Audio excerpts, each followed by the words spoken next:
الحمد لله نحمده ونستعينه ونؤمن به ونتوكل عليه ونعوذ بالله من شرور أنفسنا ومن سيئات أعمالنا من يهده الله فلا مضل له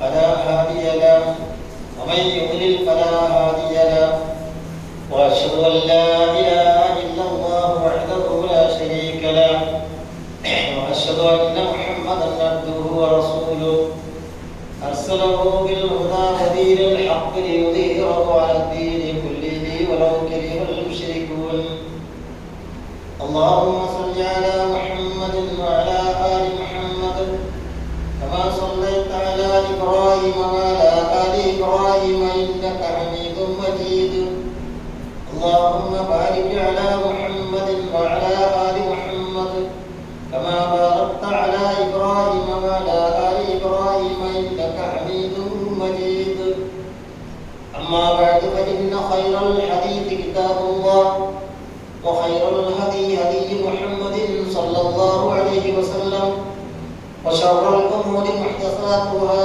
وكل محدثة بدعة وكل بدعة ضلالة أيها الناس اتقوا الله حق تقاته ولا تموتن إلا وأنتم مسلمون أعوذ بالله من الشيطان الرجيم يا أيها الذين آمنوا اركعوا واسجدوا واعبدوا ربكم وافعلوا الخير لعلكم تفلحون സഹോദരന്മാരെ സഹോദരി അല്ലാഹുവിന്റെ വിധി വിലക്കുകൾക്കനുസരിച്ച് ജീവിതത്തെ തഖ്വയുള്ളതാക്കി തീർക്കാൻ എപ്പോഴും നാം ബാധ്യസ്ഥരാണെന്ന് ആദ്യമായി എല്ലാവരെയും ഓർമ്മപ്പെടുത്തുകയാണ്. റഹ്മാനായ അല്ലാഹുവിന്റെ വിധി വിലക്കുകൾ യഥാവിധി പാലിച്ചുകൊണ്ട് നല്ല മുസ്ലിങ്ങളായി ജീവിച്ച് ഈമാനോടുകൂടി മരിച്ച് പരലോകത്ത് സർവാധിരാജനായ അല്ലാഹുവിന്റെ മഹത്തായ അനുഗ്രഹത്താൽ സ്വർഗം കിട്ടുന്ന നരകത്തിൽ നിന്ന് രക്ഷപ്പെട്ടുകൊണ്ടുള്ള ശരിയായ മുത്തഖികളായി ജീവിച്ചു മരിക്കുവാൻ അല്ലാഹു നമുക്കെല്ലാം തൗഫീഖ് ചെയ്തിരുമാറാകട്ടെ. നമസ്കാരവുമായി ബന്ധപ്പെട്ട കാര്യങ്ങളിൽ സുപ്രധാനമായ മറ്റൊരു വിഷയമാണ് സംഘമായി ജമാഅത്തായിട്ടുള്ള നമസ്കാരം. നമസ്കാരത്തിന്റെ ആദ്യകാലം മുതൽക്ക് തന്നെ അത് ജമാഅത്തായി തന്നെയാണ് റസൂൽ കരീം സ്വല്ലല്ലാഹു അലൈഹി വസല്ലം നമസ്കരിച്ചിരുന്നത്. യഥാർത്ഥത്തിൽ നബിയുടെ ജീവിതത്തിൽ രണ്ട് തവണ ഏറ്റവും ചുരുങ്ങിയത് മെഹറാജ് നടന്നിട്ടുണ്ട്. അതിൽ ആദ്യം നടന്ന മെഹറാജ് നബിയുടെ നുബുവത്തിന്റെ 5-ാം വർഷം പൂർത്തിയാകുമ്പോഴാണ്. അതുമുതൽ തന്നെ നമസ്കാരം നബി സ്വല്ലല്ലാഹു അലൈഹി വസല്ലം ചെയ്തു വന്നിട്ടുണ്ട്. ദാറുൽ അർഖമിൽ വെച്ച് പോലും നബിയുടെയും നബി ഇല്ലാത്തപ്പോൾ അലിയുടെയും നേതൃത്വത്തിൽ നമസ്കാരം നടത്തിയിരുന്നു എന്ന് പല ചരിത്ര രേഖകളിലും നമുക്ക് വായിക്കാൻ കഴിയും. അപ്പോൾ സംഘടിത നമസ്കാരം അതിന്റെ അടുക്കും ചിട്ടയും വ്യവസ്ഥാപിതമായ രീതിയിൽ പള്ളിയും ബാങ്കും എല്ലാം സ്ഥാപിക്കപ്പെടുന്നത് മദീന ജീവിതത്തിലാണ്. മദീനയിൽ വന്നതിന് ശേഷമാണ്. മക്കയിൽ സാധ്യമാകുന്ന അത്ര അവരുടെ വീടുകളിൽ വെച്ച് ആരൊക്കെയാണോ തന്റെ വീട്ടിൽ ഇസ്ലാമതം സ്വീകരിച്ച് നിലവിലുള്ളത് അവരെയും കൂട്ടിയിട്ട് കൂട്ടമായിട്ടുള്ള നമസ്കാരമായിരുന്നു 5 പ്രാവശ്യത്തെയും നമസ്കാരം നിർവഹിച്ചിരുന്നത്. വ്യക്തമായി തന്നെ അതിന് ധാരാളം രേഖകളുണ്ട്. ചരിത്ര ഗ്രന്ഥങ്ങളിൽ അത് കാണാൻ കഴിയും. അപ്പൊ ഒരുമിച്ചുള്ള ഈ നമസ്കാരം ഒറ്റപ്പെട്ട് നിർവഹിക്കുന്നതിനേക്കാൾ വമ്പിച്ച പ്രതിഫലമുള്ളതാണ് എന്ന കാര്യത്തിൽ നേരം ചിന്തിച്ചാൽ തന്നെ ബോധ്യമാകുന്ന കാര്യമാണ്. ഒരുമിച്ചുള്ള ഏതിനും നമസ്കാരം നിൽക്കണ്ട ഏത് കാര്യങ്ങളും ഒറ്റപ്പെട്ട് നിർവഹിക്കുന്നതിനേക്കാൾ മഹത്വമുണ്ട് എന്നത് നമുക്കെല്ലാം അറിയുന്ന ഒരു യാഥാർത്ഥ്യമാണ്. ഇയ്യാക നഅ്ബുദു വ ഇയ്യാക നസ്തഈൻ എന്നാണല്ലോ നിസ്കാരത്തിലെ ഏറ്റവും വലിയ പ്രാർത്ഥന. ഇയ്യാക നഅ്ബുദു ഞങ്ങൾ ആരാധിക്കുന്ന ഒരാളാണെങ്കിൽ പോലും അവിടെ ഇയ്യാക അഅ്ബുദു വ ഇയ്യാക അസ്തഈൻ എന്നല്ലല്ലോ പറയുന്നത്. ഇയ്യാക നഅ്ബുദു വ ഇയ്യാക നസ്തഈൻ, ഞങ്ങൾ എന്നാണ്. അപ്പൊ കൂടിച്ചേരുന്ന കൂട്ടായ്മയെയാണ് അല്ലാഹു തആല പഠിപ്പിക്കുന്നത്. ഇഹ്ദിനസ് സിറാത്തൽ മുസ്തഖീം എന്നാണ്. ഇഹ്ദിസ് സിറാത്തൽ മുസ്തഖീം അല്ലല്ലോ, എന്നെ സിറാത്തുൽ മുസ്തഖീമിലാക്കണം എന്നല്ല പറയുമ്പോൾ തന്നെ ഒറ്റക്കാണെങ്കിൽ പോലും ഇഹ്ദിനസ് സിറാത്തൽ മുസ്തഖീം, ഞങ്ങളെ നീ നേരായ വഴിയിൽ ചേർക്കണമേ എന്നാണ്. ഇമാം ജമാഅത്തായിട്ടുള്ള പള്ളിയിൽ വന്നുകൊണ്ട് നമസ്കരിക്കുന്ന ആ രൂപം അഖീമുസ്സല എന്ന പദത്തിൽ തന്നെ ഉൾക്കൊള്ളുന്നുണ്ട്. നമസ്കാരം അതിന്റെ മുറപ്രകാരം അനുഷ്ഠിക്കുന്നതിനാണ് ഇഖാമുസ്സലാത്ത്, യുഖീമുനസ്സലാത്ത, അഖീമുസ്സല എന്ന് പറയുന്ന ഇഖാമത്ത് എന്ന വാക്കെന്നെ പ്രയോഗിക്കുന്നത്. അപ്പൊ നമസ്കാരത്തിന്റെ ചിട്ടവട്ടയിൽപ്പെട്ടതാണ് ജമാഅത്തായിട്ടുള്ള നമസ്കാരം. വളരെ വലിയ കാരണങ്ങൾ ഉണ്ടാകുമ്പോഴല്ലാതെ അത് ഉപേക്ഷിക്കാൻ നിർദ്ദേശങ്ങളില്ല. കാരണങ്ങൾ ഉണ്ടാകാം. കറുത്ത മഴയുണ്ടായി പള്ളിയിൽ പോകാൻ പറ്റാതെ വന്ന് രോഗമായി, അല്ലെങ്കിൽ പ്രശ്നങ്ങളുണ്ടായി പള്ളിയിൽ പോയാൽ പ്രശ്നങ്ങൾ ഉണ്ടാകും, അപകടങ്ങൾ ഉണ്ടാകും. അത്തരം സന്ദർഭങ്ങളിൽ മാത്രമേ ജമാഅത്ത് ഒഴിവാക്കാനുള്ള കാരണങ്ങളുള്ളൂ. അല്ലാത്തപ്പോഴൊക്കെ ഇസ്ലാമിന്റെ ചിട്ടയിൽ അത് ജമാഅത്തായിട്ട് നിർവഹിക്കണം. നബിയും സഹാബിമാരും മക്കത്താകുമ്പോൾ തന്നെ ഇമാം ജമാഅത്തായിട്ട് നമസ്കരിച്ചിട്ടല്ലേ അവർ തല്ലി ഓടിച്ചതൊക്കെ. എത്രയോ സംഭവങ്ങളുണ്ട്. മക്കയുടെ കഅബയുടെ അടുത്ത് വന്ന് നബിയും സഹാബിമാരും നിൽക്കുമ്പോൾ അങ്ങനെ ഒരിക്കൽ സ്നേഹിക്കുമ്പോഴാണല്ലോ പ്രവാചകന്റെ കഴുത്തിൽ കുടൽമാല കൊടുത്തിട്ട് ചീഞ്ഞളിഞ്ഞ ഒട്ടകത്തിന്റെ കുടൽമാല കൊടുത്ത് നബിയുടെ കഴുത്തിൽ ചാർത്ത് നമസ്കരിച്ചുകൊണ്ടിരിക്കുമ്പോഴായിരുന്നു. എന്നിട്ടും എന്ത് ചെയ്തിരുന്നു അവർ? അത് കൂട്ടമായി തന്നെ ചെയ്യാൻ ശ്രമിച്ചിരുന്നു. പക്ഷെ ഇന്ന് മദീന ജീവിതത്തിൽ വന്നതിന് ശേഷമാണ് അതിന് ചിട്ടയാർന്ന വ്യവസ്ഥകൾ വന്നത്. ഇനി ഇതിന്റെ ഭൗതികമായ കാഴ്ചപ്പാടുകൾ ഒരു ജമാഅത്തിൽ വന്നു നിന്നാൽ ആ നാട്ടിലെ ഏറ്റവും വലിയ രാജാവുണ്ടെങ്കിൽ രാജാവും മന്ത്രിയും പ്രജകളും, നമ്മളെ സംബന്ധിച്ചിടത്തോളമാണെങ്കിൽ ഇപ്പോൾ പ്രധാനമന്ത്രിയോ പ്രസിഡന്റോ ഒക്കെ മുസ്ലിങ്ങളാണെങ്കിൽ അവർ പള്ളിയിൽ വന്നാൽ അവരോടൊപ്പം തന്നെയാണ്, അതിന്റെ ഒറ്റടുത്തൊക്കെ തന്നെ നമ്മൾ നിൽക്കുന്നത്. അപ്പൊ വലിപ്പ ചെറുപ്പമില്ല. അവിടെ അള്ളാഹിന്റെ മുമ്പിൽ അടിമകളെല്ലാം തുല്യരാണ് എന്ന് തെളിയിക്കുകയാണ്. അവിടെ റഹ്മാനായ റബ്ബിന്റെ മുമ്പിൽ എല്ലാ മനുഷ്യരും ഒന്നാണ്. ലാ ഫർഖ ബൈനൽ അറബി വലാ അജമി വലാ അബിയദ വലാ അസ്വദ. അത് തത്വമല്ല, പ്രാക്ടിക്കലാണ് ഇസ്ലാമിലോ. കറുത്തവനില്ല, വെളുത്തവനില്ല, ചെറിയവനില്ല, വലിയവനില്ല, ദരിദ്രനില്ല, ധനികനില്ല, അധ്യാപകനില്ല, വിദ്യാർത്ഥിയില്ല, നേതാവില്ല, അനുയായി, എല്ലാവരും റബ്ബിന്റെ മുമ്പിൽ പള്ളിയിൽ വന്നാൽ ഈ ജുമാഅത്തൊക്കെ വരുമ്പോൾ അത്ഭുതം തോന്നുന്നുണ്ട്. എല്ലാ തരത്തിലുള്ള ആൾക്കാരുണ്ടാവും. സ്ത്രീകളുണ്ടാവും, കുട്ടികളുണ്ടാവും, പ്രായം ചെന്നവരുണ്ടാവും, അധിവാസികന്മാരുണ്ടാവും, ഒരുവിധം ആവതുള്ളവരൊക്കെ ഉണ്ടാവും, എല്ലാ തട്ടിലുമുള്ളവരുണ്ടാവും. ഇവരെ 5 തവണ റബ്ബിന്റെ മുമ്പിൽ ഇങ്ങനെ അണിയായി നിർത്താനുള്ള പ്രാക്ടിക്കലാണ് അല്ലാഹുവിന്റെ ദീൻ. നിങ്ങൾ ആദമാണ് ഒന്നാമത്തെ പിതാവ്, നിങ്ങൾ ആദമിൽ നിന്നുള്ളവരാണ്. കറുത്തവരും വെളുത്തവരും തമ്മിൽ വ്യത്യാസമില്ല. അതുപോലെ പിന്നെ അറബിയും അനറബിയും തമ്മിൽ വ്യത്യാസമില്ല. നിറം കൊണ്ടോ ഭാഷ കൊണ്ടോ വർഗം കൊണ്ടോ ജാതി കൊണ്ടോ നാട് കൊണ്ടോ ഒന്നും ഒരു വ്യത്യാസമില്ല എന്നത് വലിയൊരു ആദർശമാണ്. ആദർശം പറയാൻ ഉത്തമമായ ആദർശം തന്നെയാണ്. പക്ഷെ ഒരു മുസ്ലിമിനെ സംബന്ധിച്ചിടത്തോളം 5 വക്തിലും അവനത് കാട്ടിക്കൊടുക്കണം റബ്ബിന്റെ മുമ്പില്. ഞങ്ങൾക്കിടയിൽ ആരും വ്യത്യാസമില്ല. ഒരു പള്ളിയിൽ വന്നിരിക്കുന്ന വലിയൊരു മുതലാളിയാണെന്ന് നോക്കുക. സാധാരണ നിലക്ക് അയാൾക്ക് അടുക്കാൻ പോലും നമുക്ക് കഴിയാറില്ല. ഇപ്പൊ വലിയ വലിയ കമ്പനി ഫാക്ടറിയിലൊക്കെ വലിയ വലിയ നേതാക്കന്മാർ മലയാളിമാരായ ആളുകളൊക്കെ ഉണ്ടെങ്കിൽ അവരൊന്ന് കാണണമെന്നുണ്ടെങ്കിൽ മണിക്കൂറുകളോളം കാത്തിരിക്കണം. അപ്പോയിന്റ്മെന്റ് വാങ്ങണം, കാർഡ് വാങ്ങണം, അല്ലെ? ഫോട്ടോ കൊടുത്തിട്ടൊക്കെ പറഞ്ഞേക്കുള്ളൂ. പള്ളിയിലൊന്നുമില്ല. ആ മുതലാളി വന്നിരിക്കണെങ്കിൽ നടത്തും കിടത്തൊക്കെ നമുക്കൊക്കെ എല്ലാവരും തുല്യ. ഇങ്ങനെ മനുഷ്യനെ സമുക്തമാക്കുന്ന, അവരെ എല്ലാവരെയും തുല്യരാക്കുന്ന ഒരു മഹത്തായ തത്വം ഓരോ മുസ്ലിം സമുദായം ഒരു മഹല്ലിലും ഒരു പള്ളിക്ക് ചുറ്റും കൂടാവുന്ന അകലത്തിലുള്ളവരെല്ലാം ഒരു പള്ളിയിൽ വന്ന് കൂടുന്നു. ഒരു തവണയല്ല, 5 തവണ. അപ്പൊ അല്ലാഹുവിന്റെ കാഴ്ചപ്പാടില് അപ്പോൾ മനുഷ്യരുണ്ടാകുന്ന ഐക്യം, സ്നേഹം, പരസ്പരമുള്ള കൂട്ടായ്മ, സമത്വം,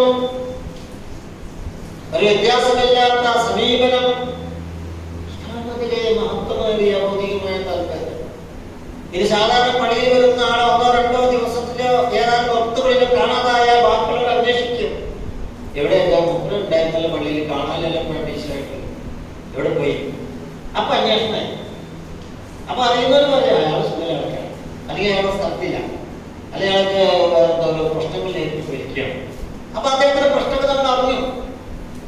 അപ്പൊ അത് പരിഹരിക്കുന്ന ആളുകൾ, അതുപോലെ പ്രശ്നം പരിഹരിക്കപ്പെടേണ്ട പ്രശ്നമാണെങ്കിൽ ആളുകൾ സജീവരായി.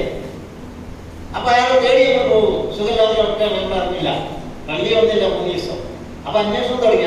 കാണാനില്ല, സുഖമില്ലാതെ സുഖക്കേട് കാണാൻ വേണ്ടി പോയി. അയാൾ വേണ്ടി പ്രവർത്തിച്ചു. അയാൾ ദരിദ്രർ കഷ്ടപ്പെടുന്നവരാണെങ്കിൽ അയാളെ സഹായിക്കുന്നവർ അയാളെ പോയി സഹായിക്കാൻ തുടങ്ങി. ഇതൊരു അത്ഭുതകരമായ കൂട്ടായ്മയുടെ സംവിധാനമാണ് അള്ളാഹു നമുക്ക് ചെയ്തുകൊണ്ടിരിക്കുന്നത് ഈ ജമാഅത്തായിട്ടുള്ള നമസ്കാരത്തിലൂടെ. അതുപോലെ ഒറ്റക്കൊറ്റയ്ക്ക് ചോദിക്കുന്നതിനേക്കാളും ഉത്കൃഷ്ടമല്ലേ ഒന്നിച്ച് ആ കാര്യം റബ്ബിന്റെ മുമ്പിൽ അവതരിപ്പിച്ച് പറയല്. അതുകൊണ്ടാണ് നബി സല്ലല്ലാഹു അലൈഹി വസല്ലം 24 ഇരട്ടി 27 ഇരട്ടി പ്രതിഫലം ഉണ്ടാകുമെന്ന് പറയാൻ കാരണം. വഅഖീമുസ് സലാത്ത വആതുസ് സകാത്ത വർക്കഉ മഅർ-റാക്കിഈൻ. നിങ്ങൾ നമസ്കാരം അതിന്റെ ചിട്ട പോലെ പാലിക്കുക. അതാണ് വഅഖീമുസ് സലാ. നമസ്കാരത്തിന് ചിട്ടയും വ്യവസ്ഥയും സംവിധാനങ്ങളും ഒക്കെ ഉണ്ട്. അത് അതുപോലെ നിർവഹിക്കണം. ചിലര് പറയാം ഞാൻ നിസ്കരിച്ചാൽ പോലെ, എവിടെയെങ്കിലും നിസ്കരിച്ചാൽ പോലെ, എങ്ങനെയും നിസ്കരിച്ചാൽ പോലെ പോരാ. അങ്ങനെ അയാളെ നിസ്കാരത്തിന്റെ പരമമായ ലക്ഷ്യത്തിൽ എത്തുന്നില്ല. ന്യായത്തിൽ മതി, നിസ്കരിച്ചാൽ മതി, നമസ്കരിക്കണം, 5 പ്രാവശ്യം നമസ്കരിക്കണം. പക്ഷെ അതല്ലല്ലോ അഖീമുസ്സലാത്തല്ലേ അള്ളാഹ് പറഞ്ഞത്. നമസ്കാരത്തിന്റെ അതിന്റെ ചിട്ടയും വ്യവസ്ഥയും ചട്ടക്കൂടും ഒക്കെ ഉണ്ട്, നിയമവും വ്യവസ്ഥയും ഒക്കെ ഉണ്ട്. അതിനാണ് പള്ളി ഉണ്ടാക്കപ്പെടുന്നത്. പള്ളി ധനികന്മാരായ ആളുകൾ പണം ചെലവാക്കി പള്ളി ഉണ്ടാക്കണമെന്ന് പറഞ്ഞതിനാണ്. ആ പള്ളിയിലെ ഇമാമ് വേണം, ബാങ്ക് വിളിക്കപ്പെടണം, ആളുകൾ അതിലേക്ക് വരണം. വിളിച്ചു പറയുന്നത് ഹയ്യാല സ്വലാ ഹയ്യാലൽ ഫലാ അല്ലേ? നിസ്കാരത്തിലേക്ക് വരുവീൻ 2 പ്രാവശ്യം, ഹയ്യാല സ്വലാ, അല്ലയോ ജനങ്ങളെ നമസ്കാരത്തിലേക്ക് വരുവീൻ. ഇതിനെ നമസ്കാരത്തിന്റെ നിർവചനം പറയാം. ഹയ്യാലൽ ഫലാ, വിജയമാണത്, വമ്പൻ വിജയമാണ്. അതിലേക്ക് വരും. ഒരു ഉണർത്തുപാട്ടാണ്. അപ്പൊ എവിടെന്നെങ്കിലും മുക്കിലും പോലെ ഇരുന്ന് നിസ്കരിച്ചാൽ പോരാ. പിന്നെന്തിനാ പള്ളി, പിന്നെന്തിനാ ഇമാം, പിന്നെന്തിനാ ഇമാമിന് ശമ്പളം കൊടുക്കുന്ന ഫീസിനൊരു ഒപ്പാക്കി മാറ്റിയത്. അപ്പൊ പള്ളിയിലേക്ക് പോകണം, നമസ്കരിക്കണം. ആ നമസ്കാരം കൂട്ടമായി നിർവഹിക്കുമ്പോൾ ഒരുപാട് നന്മകളുണ്ട്, പറഞ്ഞാൽ തീരാത്തത്ര നന്മകൾ.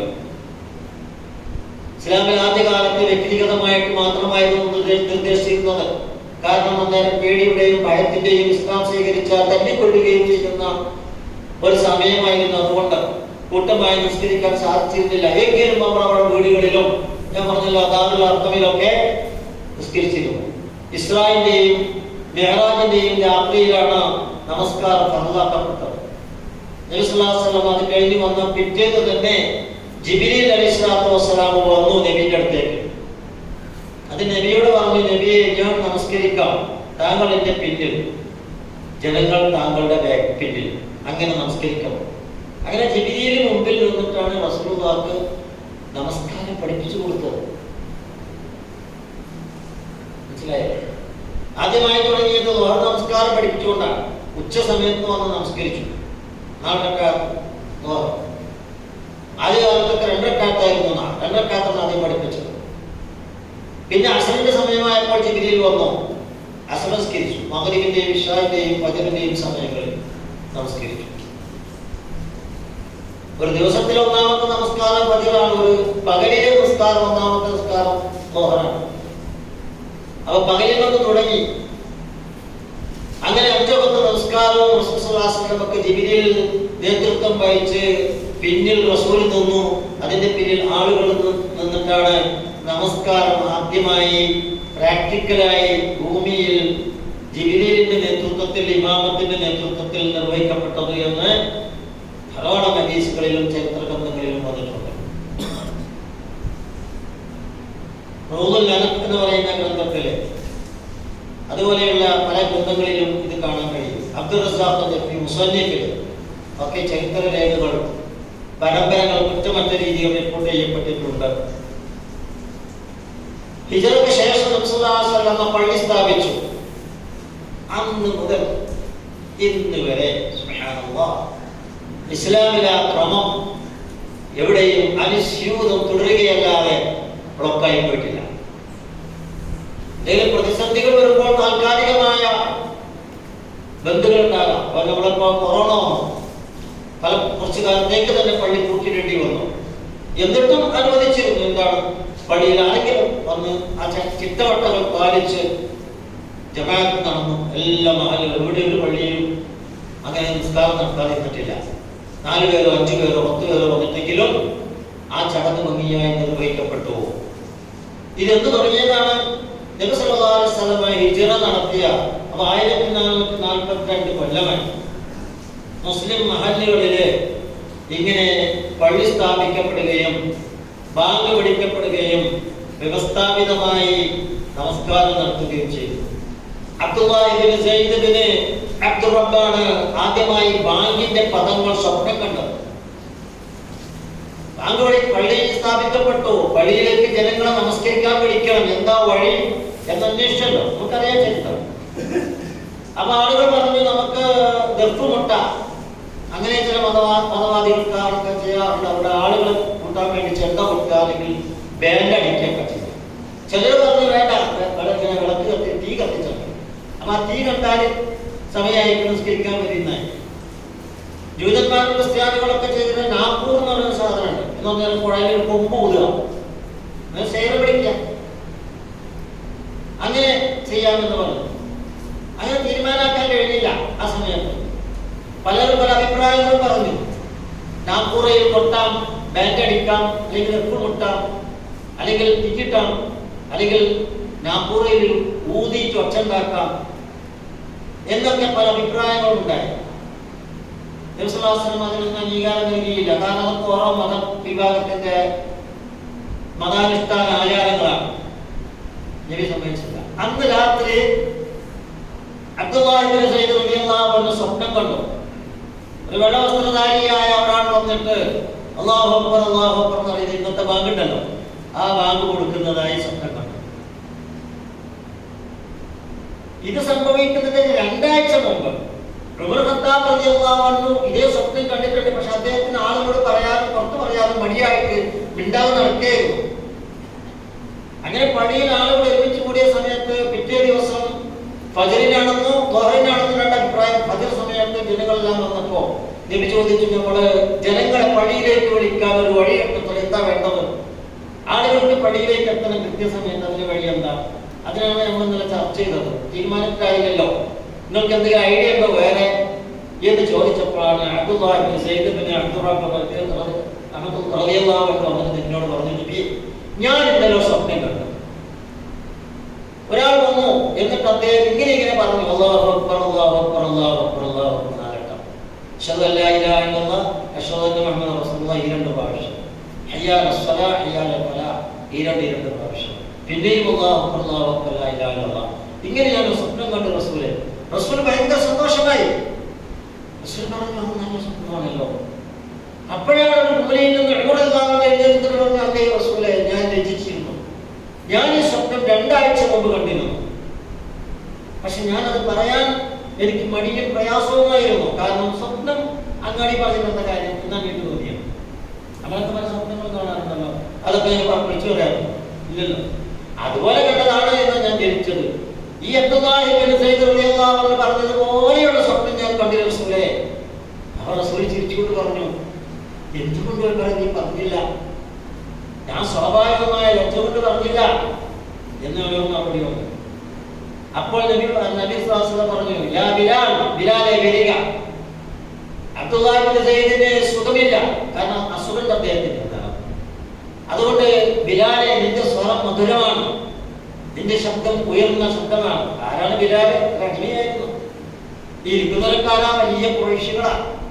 ഇതിൽ ഇസ്ലാമിൽ ഒന്നാമതായി ആരംഭിക്കുന്ന ഒന്നാമത്തെ ബാങ്ക് വിളി ഈ അടിമയായ ബിലാൽ ഇബ്നു റവാഹ റളിയല്ലാഹു അൻഹുവിനെ വിളിച്ച് നബി പറയാ, യാ ബിലാൽ തആല, നീ വരാ. അതുകൊണ്ട് എന്നിട്ട് സയ്യിദിനെ അബ്ദുല്ലാഹി സയ്യിദിനോട് പറഞ്ഞു, അല്ലിംഹു, ഇദ്ദേഹത്തെ പറഞ്ഞു കൊടുക്കുക, ഞാൻ പറഞ്ഞു ഈ സ്വപ്നം കണ്ട പദങ്ങൾ പറഞ്ഞു കൊടുക്കുക. ഖുൽ, നബി ബിലാലിനോട് പറഞ്ഞു, എഴുന്നേൽക്കുക. ഫൻദുർ മാ യഖ്ബുറുക ബിഹി അബ്ദുല്ലാഹി ബിൻ സയ്യിദ്, അബ്ദുല്ലാഹി ബിൻ സയ്യിദ് എങ്ങനെയാണോ ബാങ്ക് കൊടുത്ത് കണ്ടത് അല്ലെങ്കിൽ ഇങ്ങനെ പദങ്ങൾ പഠിപ്പിച്ചത് അത് നീ പഠിക്കുക. അങ്ങനെ അത് അദ്ദേഹം ചെയ്തു. അങ്ങനെയാണ് ലോകത്തിലെ മുസ്ലിം ലോകത്തിലെ ഒന്നാമത്തെ മുഅദ്ദിൻ. അത്ര ഉറപ്പിച്ച പ്രതിഫലമുള്ളതാണ് ബാങ്ക് വിളിക്കുന്ന പ്രതിഫലം. ബാങ്ക് വിളിക്കുന്ന പ്രതിഫലം അറിഞ്ഞിരുന്നുവെങ്കിൽ ലൗ യഅലമൻ നാസ് മാ ഫിൽ നിദാഇ വസ്സഫിൽ അവ്വലി തുമ്മ ലം യജിദു ഇല്ലാ അൻ യസ്തഹിമു അലൈഹി ലസ്തഹമു വലൗ യഅലമുന മാ ഫിൽ തഹ്ജീരി ലസ്തബഖു ഇലൈഹി വലൗ യഅലമുന മാ ഫിൽ അഖമതി വസ്സുബ്ഹി ലഅതൂഹുമാ വലൗ ഹബ്വൻ. ഇമാം ബുഖാരി മുസ്ലിം അടക്കമുള്ള ഹദീസ് ഗ്രന്ഥങ്ങൾ റിപ്പോർട്ട് ചെയ്ത സംഗതിയാണ്. ജനങ്ങളെ ഞാൻ അറിഞ്ഞിരുന്നുവെങ്കിൽ ബാങ്ക് കൊടുത്താൽ എനിക്ക് കിട്ടുന്ന പ്രതിഫലം എത്രയാണ് എന്നൊരാൾ അറിഞ്ഞിരുന്നുവെങ്കിൽ, ഞാനൊരു മുഅദ്ദിനാണ് എന്ന് എനിക്ക് ബോധ്യമുണ്ടെങ്കിൽ, ഞാനൊരു മുഅദ്ദിനാണെങ്കിൽ എന്നൊരാൾ അറിഞ്ഞാൽ അതിന് പ്രതിഫലം അറിയണമെങ്കിൽ, അതുപോലെ തന്നെ വസ്സഫുൽ അവ്വൽ ജമാഅത്തായി നമസ്കരിക്കാൻ വരുമ്പോൾ ഒന്നാമത്തെ സഫിൽ തന്നെ നിൽക്കാൻ കഴിയുക എന്നതിന്റെ പുണ്യം ഒരാൾ അറിയുകയും സുബലം യജിദു എന്നിട്ട് അവനത് കിട്ടാൻ പ്രയാസപ്പെടുകയും ചെയ്തു കഴിഞ്ഞാൽ, അല്ലെങ്കിൽ അവന് വല്ല അസുഖം വന്നാൽ അതിലേക്ക് അവൻ മുട്ടിഴഞ്ഞിട്ടെങ്കിലും വന്നു ചേരും. വയ്യ പോകാൻ, ബാങ്ക് വിളിക്കാൻ പോകാൻ വയ്യ, പള്ളിയിലേക്ക് ജമാഅത്തിന് പോകാൻ പ്രയാസമുണ്ട്, എന്നാലും വേണ്ടില്ല, മുട്ടിലെഴുത്തെങ്കിലും പോകും. എന്താണെങ്കിൽ അതിന് ശരിയായ പ്രതിഫലം ഒരു മുഅ്മിൻ മനസ്സിലാക്കുകയാണെങ്കിൽ, നമുക്ക് ഏറ്റവും തരത്താഴ്ന്നവരായിട്ടാണ്, മോശക്കാരനായിട്ടാണ് ബാങ്ക് കൊടുക്കുന്ന ആളോട് പെരുമാറലും അയാൾക്ക് ഏറ്റവും മോശം ശമ്പളം, അയാൾക്ക് ഏറ്റവും മോശം പരിഗണന. അല്ലാഹുവിന്റെ റസൂൽ നൽകിയത് ഏറ്റവും മുന്തിയ പരിഗണന. സർവ്വ ഖുറൈശികൾ ഉണ്ടായിട്ട് ഒരു ഖുറൈശിനെ ഏൽപ്പിക്കാതെ ഒരു അടിമയായ ബിലാലിനെ ബാങ്ക് ഏൽപ്പിച്ചു. മനസ്സിലായില്ലേ? മുഅ്മിനുകളായ മുഴുവൻ ആളുകളെയും നമസ്കാരത്തിലേക്ക് വിളിക്കുന്ന ചുമതല, ആ ബാങ്ക് കൊടുക്കുന്നതിന് പ്രതിഫലവും നിസ്കാരത്തിലേക്ക് വന്ന് ഒന്നാമത്തെ സെപ്പിൽ നിൽക്കുന്ന പ്രതിഫലവും അറിഞ്ഞിരുന്നുവെങ്കിൽ എങ്ങനെയെങ്കിലും മനുഷ്യൻ അതിലേക്ക് ഇളഞ്ഞെങ്കിലും എത്തും. പിന്നെ നബി പറയാ, നല്ല ചൂടുള്ള സമയത്ത് പോലും, ശക്തമായ പ്രയാസമുള്ള സമയത്ത് പോലും അറിഞ്ഞിരുന്നുവെങ്കിൽ ആ സമയത്താണെങ്കിലും അവർ അതിലേക്ക് മുന്നേറും. അതുപോലെ ഇശാ നമസ്കാരത്തിനും സുബഹി നമസ്കാരത്തിനും കിട്ടുന്ന പ്രതിഫലത്തെ കുറിച്ചും ഒരാൾ ബോധവാനാണെങ്കിൽ ചങ്കിട്ടിന് ഇറങ്ങിയിട്ടെങ്കിലും വരുന്ന, ആദ്യം പറഞ്ഞ മുട്ടിൽ ഇറങ്ങിയിട്ട് വരുന്ന ഇസ്താഹം. അപ്പൊ ബാങ്ക് കൊടുക്കുക, ഒന്നാമത്തെ സെറ്റിൽ തന്നെ ജമാഅത്തിൽ എത്തിച്ചേരുക, സുബഹി സമയത്തെയും ഇശാ സമയത്തെയും പ്രത്യേകം പരിഗണിച്ചുകൊണ്ട് പള്ളിയിലേക്ക് വളരെ ധൃതിയിൽ വരിക എന്നുള്ളത് വമ്പൻ പ്രതിഫലമാണെന്നും ആ പ്രതിഫലം വ്യക്തമായ ഒരാൾ അറിഞ്ഞിരുന്നുവെങ്കിൽ അങ്ങനെയുള്ള ഒരാൾക്ക് അല്ല കൊടുക്കുന്ന പ്രതിഫലം എത്രയാണെന്ന് നമുക്കറിയില്ല. റബ്ബിനെ അറിയുള്ളൂ, റസൂലുള്ളാഹിക്ക് പോലും അറിയില്ല പ്രതിഫലം എത്രയാണെന്നുള്ളത്. ആ പ്രതിഫലത്തിന്റെ യാഥാർത്ഥ്യ വശങ്ങൾ അറിഞ്ഞിരുന്നുവെങ്കിൽ അവർ മുട്ടിലിഴഞ്ഞിട്ടോ ചന്തിയിട്ട് ഞെരങ്ങിയിട്ടോ പള്ളിയിൽ എത്തുമായിരുന്നു എന്നാണ്. അതുകൊണ്ടാണ് റസൂൽ പറഞ്ഞത്, സലാത്തു റജുലി ഫിൽ ജമാഅ തുസീദു അലാ സലാത്തിഹി വഹദഹു 27. ഇമാം മുസ്ലിം റിപ്പോർട്ട് ചെയ്തിടത്ത് 27 ഇരട്ടി പ്രതിഫലമാണ് എന്നാണ്. ഒറ്റക്ക് നിസ്കരിക്കുന്നതിനേക്കാളും ജമാഅത്തിന്റെ പ്രതിഫലം. മറ്റൊരു ഹദീസിൽ വന്നത് 24 ഇരട്ടി പ്രതിഫലം ഉണ്ടാകുമെന്നാണ്. അവ രണ്ടും വമ്പൻ പ്രതിഫലമുള്ളതാണ്. നമസ്കാരത്തിന് വേണ്ടി പോകുന്ന ഓരോ കാൽപ്പാടിനും വീട്ടിൽ നിന്ന് നല്ല രീതിയിൽ ഒന്നു ചെയ്തു, എന്നിട്ട് നമസ്കാരത്തെ മാത്രം ലക്ഷ്യം വെച്ച് ഒരാൾ പള്ളിയിലേക്ക് പോയാൽ അവന്റെ ഓരോ കാൽവെപ്പിലും അവൻ ഇതുവരെ ചെയ്തു പോയ ഓരോ പാപങ്ങൾ വീണുകൊണ്ടിരിക്കും, ഇല്ലാതായിക്കൊണ്ടിരിക്കും. അവ പള്ളി എത്രത്തോളം അകലമാണോ അത്രത്തോളം നടക്കുമ്പോൾ അത്രത്തോളം പാപങ്ങൾ അവർ പൊറുക്കപ്പെടും. മാത്രമല്ല ഓരോ കാൽവെപ്പിനും അവന്റെ പദവി റബ്ബിങ്കൽ ഉയരും, പടച്ചവന്റെ സ്ഥാനം കൂടുന്നതാണ്. അതുകൊണ്ട് നിസ്സാരമല്ല ഇത്, നമ്മളത് അവഗണിക്കാൻ പാടില്ല. കഴിയുന്നതും അത് ജമാഅത്തായി തന്നെ നിർവഹിക്കുക. അതിൽ പോകുകയും വരികയും ചെയ്യുന്നത് മലക്കുകൾ സാക്ഷ്യം വഹിക്കുമെന്ന് റസൂൽ പറഞ്ഞ ഹദീസ് ഹദീസിൽ വന്നിട്ടുണ്ട്. മലക്കുകൾ അവർക്ക് വേണ്ടി പാപമോചനത്തിന് വേണ്ടി പ്രാർത്ഥിക്കുമെന്ന് പറഞ്ഞിട്ടുണ്ട്. അതിനുവേണ്ടി ഒന്നു ചെയ്ത് പള്ളിയിലേക്ക് പോകാൻ വേണ്ടി തന്നെ ഒരുങ്ങി പുറപ്പെട്ടവന് മാലാഖമാർ അവരുടെ ചിറക് കൊണ്ട് തണലേകുമെന്ന് പറഞ്ഞിട്ടുണ്ട്. അതിനോട് പറഞ്ഞാൽ തീരാത്തത്ര ഹദീസുകളിലൂടെ പ്രവാചകനെ ഉത്സാഹപ്പെടുത്തിയിട്ടുണ്ട്. അതുകൊണ്ട് ഭൗതികവും ആത്മീയവുമായ വമ്പൻ നേട്ടങ്ങളാണ് അല്ലാഹു സുബ്ഹാനഹു വ തആല ഇതിൽ ഒരുക്കി വെച്ചിട്ടുള്ളത് എന്ന് നമ്മുടെ ഹബീബായ റസൂലുള്ളാഹി സ്വല്ലല്ലാഹു അലൈഹി വസല്ലമയുടെ തിരുനാമം കൊണ്ട് നമ്മെ പഠിപ്പിച്ചിട്ടുണ്ട്. അത് അതുപോലെ തന്നെ നിർവഹിക്കാൻ നാം പരിശ്രമിക്കുക. റഹ്മാനായ അല്ലാഹു സുബ്ഹാനഹു വ തആല അതിന് നമുക്ക് തൗഫീഖ് ചെയ്ത് അനുഗ്രഹിക്കുമാറാകട്ടെ.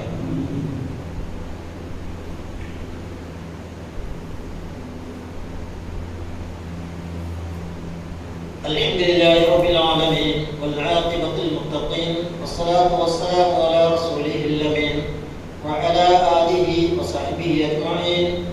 أيها الناس اتقوا الله حق تقاته ولا تموتن إلا وأنتم مسلمون.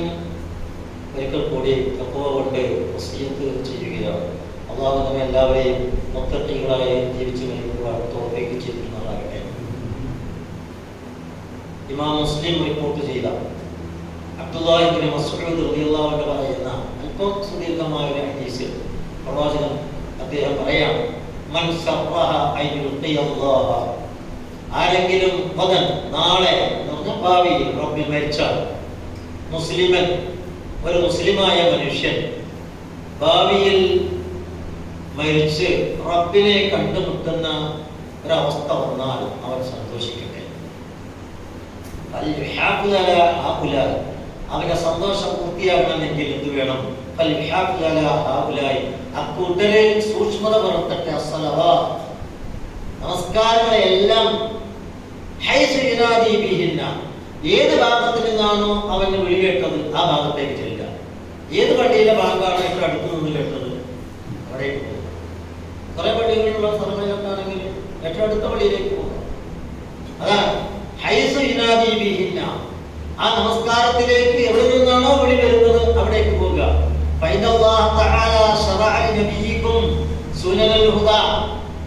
നമ്മുടെ ഹബീബായ റസൂലുള്ളാഹിക്ക് അല്ലാഹു തആല സുന്നത്താക്കിയ ചര്യയാക്കിയ സുന്നത്ത് എന്ന് പറഞ്ഞാൽ ഭാഗ്യമായി ഒഴിവാക്കിയ ശിഷ്യയില്ലാത്ത അർത്ഥത്തിലല്ല. പ്രവാചകന്റെ ചര്യ, പ്രവാചകന്റെ ചിട്ട വ്യവസ്ഥ, പ്രവാചകന്റെ ചര്യയായി നിങ്ങളുടെ നബിക്ക് അല്ലാഹു തആല ശറഅക്കി വെച്ചതാണ്. അങ്ങനെ എങ്ങനെ? ബാങ്ക് വിളി കേട്ട പള്ളിയിലേക്ക് പോവുക. ആ സന്മാർഗത്തിൽ ഏറ്റവും വലുതാണ് ഈ സുന്നത്ത്. നിങ്ങൾ നിങ്ങളുടെ വീടുകളിൽ വെച്ച് ഈ നമസ്കാരം നിർവഹിച്ചു. ഇന്ന് ചില ആളുകൾ കാണുന്നില്ലേ, വീടുകളിൽ ചടങ്ങിരുന്നിട്ട് അവർ സുബഹിക്ക് വരുന്നില്ല, ഇശാക്ക് വരുന്നില്ല, മറ്റു വസ്തുക്കൾക്കൊക്കെ സമയവും സൗകര്യവും വേണമെങ്കിൽ ഉണ്ടാക്കാൻ കഴിയും. പക്ഷെ അവർ മുതഖല്ലിഫാണ്, പിന്തി നിൽക്കുന്നു. പിന്തി നിൽക്കുന്ന ചില ആളുകൾ നിങ്ങൾ കാണുന്നില്ലേ അവരുടെ വീടുകളിൽ? എന്താണ് അതിന്റെ അർത്ഥം? നിങ്ങളുടെ ഹബീബായ റസൂലുള്ളാഹിന്റെ സുന്നത്താണ് അപ്പോൾ നിങ്ങൾ ഉപേക്ഷിക്കുന്നത്.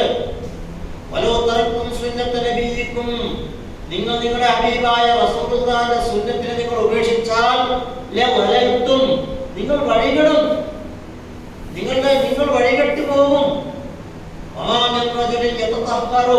അതുകൊണ്ട് ഏതൊരു മനുഷ്യനും ശുദ്ധീകരിച്ചു, നല്ല രീതിയിൽ ശുദ്ധീകരണം നടത്തി കൊടുത്തു. ഈ പള്ളികളിൽപ്പെട്ട ഏതെങ്കിലും ഒരു പള്ളിയിലേക്ക് അവൻ കുതിച്ചു ചെന്ന് നമസ്കരിക്കാൻ, അവന്റെ ഓരോ കാൽവെപ്പിനും അവൻ അല്ലാഹു തആല പ്രതിഫലം എഴുതിക്കൊണ്ടിരിക്കും. അവന്റെ പ്രതിഫലം അല്ലാഹു തആല അവന്റെ വാനലോകത്ത് ഉയർത്തിക്കൊണ്ടിരിക്കും. അവന്റെ ഓരോ തിന്മകളും അല്ലാഹു തആല പോക്കിക്കളയുകയും ചെയ്യും. അദ്ദേഹം പറയാം, ഞങ്ങൾ സഹാബിമാർ ജീവിച്ച ഈ കാലമുണ്ടല്ലോ, അപ്പോൾ പിന്തി നിൽക്കാറില്ല. അറിയപ്പെട്ട മുനാഫിക്കല്ലാതെ ആ നമസ്കാരത്തിൽ നിന്ന് പിന്തി നിൽക്കാറില്ല. അവ സഹാബികളാകുന്ന ഞങ്ങൾ ജീവിച്ച കാലഘട്ടത്തില് ഏതെങ്കിലും ഒരുത്തൻ കൃത്യമായി പള്ളിയിലേക്ക് നിരന്തരമായി വരേണ്ട പള്ളിയിലേക്ക് വരാതെ ഇരുന്നിട്ട് ഉണ്ടെങ്കിൽ അവൻ വ്യക്തമായ മുനാഫിക്കാണ് എന്ന് നമ്മൾ തീരുമാനിക്കും. ഞങ്ങളുടെ കൂട്ടത്തിൽപ്പെട്ട ആളുകൾ ചിലർ രണ്ടാളുടെ തോളിൽ കൈവച്ചിട്ടെങ്കിലും വരും. അങ്ങനെ അയാളെ സെപ്പിൽ ഞങ്ങൾ കൊണ്ടുവന്ന് നിർത്തും. അങ്ങനെയായിരുന്നു ഞങ്ങൾ ചെയ്തിരുന്നത് എന്ന്. ഇതാണ് ജീലുല്ലായ തഖറർ. ലോകത്തിനെയും ഒരിക്കലും ആവർത്തിക്കപ്പെടാത്ത സമൂഹം. അവരാണ് ഇസ്ലാമാകുന്ന ഈ മഹാദീനിനെ,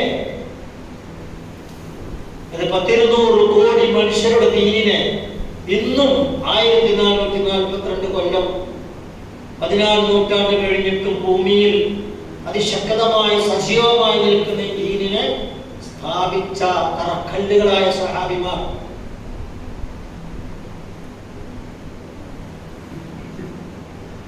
അവരുടെ ആ നിഷ്കളങ്കമായ കർമ്മം കൊണ്ടാണ് നമ്മൾക്കൊക്കെ മുസ്ലിമായി ജീവിക്കാൻ ഭാഗ്യം ലഭിച്ചിരിക്കുന്നത്. മുസ്ലിമായി ജീവിക്കുക എന്നത് മഹാഭാഗ്യമാണ്. അതിനേക്കാൾ വലിയൊരു മഹാഭാഗ്യം പ്രപഞ്ചത്തിൽ മനുഷ്യനെ ചിന്തിക്കാനില്ല.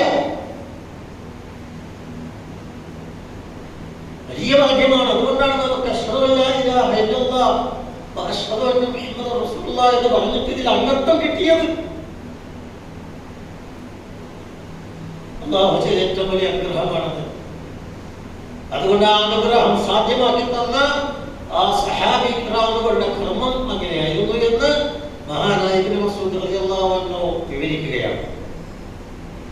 ഇതിനപ്പുറം പറയേണ്ടതില്ല ഈ വിഷയത്തെക്കുറിച്ച്. വളരെ ഗൗരവത്തിലെടുക്കുക. ഇനി വീട്ടിൽ വെച്ചോ അല്ലെങ്കിൽ പിന്നെ ഓഫീസിലോ അവൻ എവിടെയാണോ ജോലി ചെയ്യുന്നതെങ്കിൽ അവിടെയുള്ളവരെ കൂട്ടി ജമാഅത്തിൽ നമസ്കരിക്കുക. പള്ളിയിൽ വരാൻ സാധിക്കാത്ത അവസ്ഥയുണ്ടെങ്കിൽ സൗദി അറേബ്യ പോലെയുള്ള നാട്ടിലെ വാങ്ങി വിളിക്കപ്പെട്ടാൽ എല്ലാ കടകളടക്കം നിയമമാണ്. എല്ലാ കമ്പനികളും ഫാക്ടറികളും ഓഫീസുകളും കൂട്ടാണ്.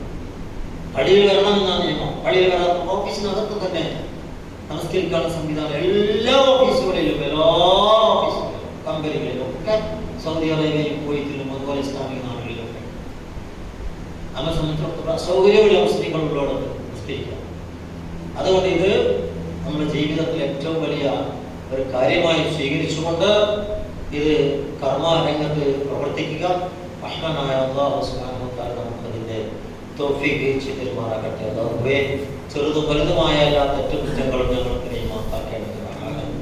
ഞങ്ങൾ അലസത കൊണ്ടും അറിവില്ലായ്മ കൊണ്ടും അശ്രദ്ധ കൊണ്ടും ഒക്കെ ഒരുപാട് തെറ്റുകളും കുറ്റങ്ങളും ഞങ്ങളിൽ നിന്ന് ഞങ്ങൾ കണ്ടുകൊണ്ടും കാതുകൊണ്ടും കണ്ടുകൊണ്ടും ഞങ്ങൾ കൈകാലുകൾ കൊണ്ടും ശരീരം കൊണ്ടും ഞങ്ങൾ സ്വാർത്ഥതകൾ കൊണ്ടും ഒക്കെ വന്നു പോകുന്നുണ്ട്.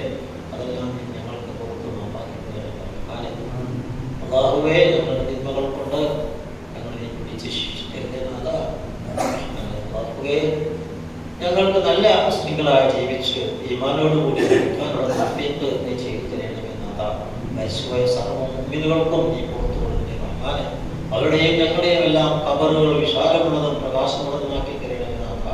ഞങ്ങൾ പരലോകത്ത് ഞങ്ങളെല്ലാവരും നരകത്തിൽ രക്ഷിക്കണേ റഹ്മാനെ. ഞങ്ങളെല്ലാവരും സ്വർഗ്ഗത്തിൽ അനുഗ്രഹിക്കണമെന്നാഥ. اللهم اغفر للمؤمنين والمؤمنات والمسلمين والمسلمات الأحياء منهم والأموات. ربنا ظلمنا أنفسنا وإن لم تغفر لنا وترحمنا لنكونن من الخاسرين. ربنا لا تزغ قلوبنا بعد إذ هديتنا وهب لنا من لدنك رحمة إنك أنت الوهاب. ربنا اصرف عنا عذاب جهنم إن عذابها كان غراما إنها ساءت مستقرا ومقاما. ربنا هب لنا من أزواجنا وذرياتنا قرة أعين واجعلنا للمتقين إماما. ربنا آتنا في الدنيا حسنة وفي الآخرة حسنة وقنا عذاب النار. ربنا تقبل منا دعاءنا إنك أنت السميع العليم وتب علينا إنك أنت التواب الرحيم. واغفر لنا يا